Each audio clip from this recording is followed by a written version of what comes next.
Finding Pluck is the book. It's a coming-of-age novel, and it's the first prize winner of the International William Faulkner Literary Awards for Emerging Writers. The Faulkner Literary Awards has been paying tribute to works of literature for decades and attracts entries from all over the world. Jacksonville Beach author Peter Difatta joins us now in studio with more about this story. Good morning, Jessica. Thank you for having me on the show. Thanks for being here. Can you tell us what inspired your story? So I got started with this idea about having a student who is in a bad situation at home. His mother's sick. They have financial problems. He comes from a dying small textile town in North Carolina. He needs financial aid in order to go to college. He's accepted to a state university, but he can't afford to go. And so he goes to the counselor at the university.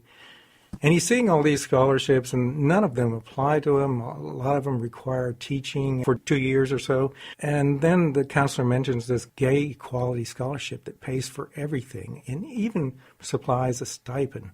And he says, And he starts thinking about it. But anyway... Is the character gay himself? No, he's not. Okay. And the thing of it is, he decides to apply for the scholarship, and he receives it. And immediately, when it's announced at his graduation ceremony, he faces all sorts of intolerance from the rest of the students, even some intolerance from some of the teachers and the principal, too.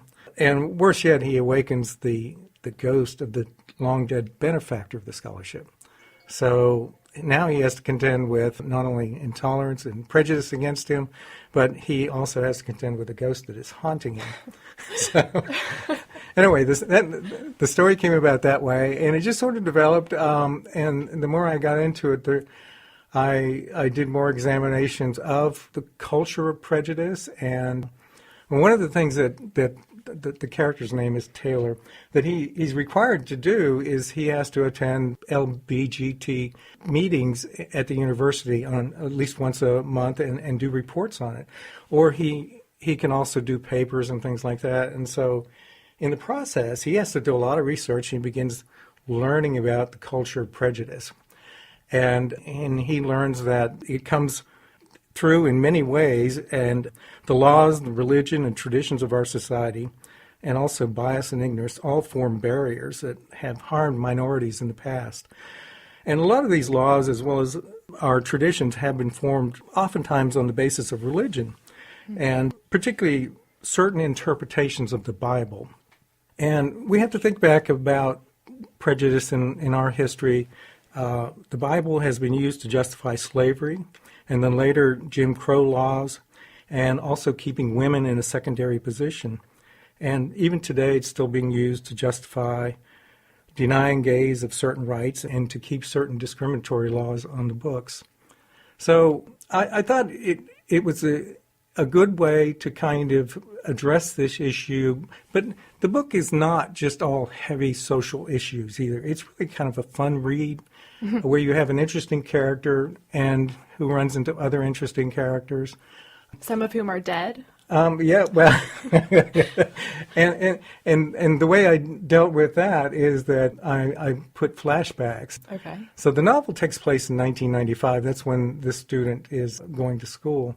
But it also flashes back to 1927, okay. which was an age of great turmoil and great change in our country. Women were getting some freedoms for the first time in their life. In 1920, they got the right to vote. So, and of course, there was resistance to all of these things, just like we see a lot of resistance today to a lot of changes, like gay marriage and things like that.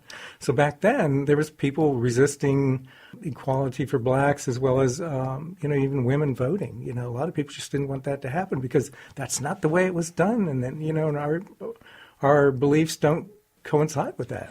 So when you were writing this, why did you choose to have the main character not actually be gay? Well, the reason was it's always interesting to put a character in a situation where he's not comfortable. There was once a book where a man colored his skin dark and he lived the life of a black man, and it became a pretty famous novel.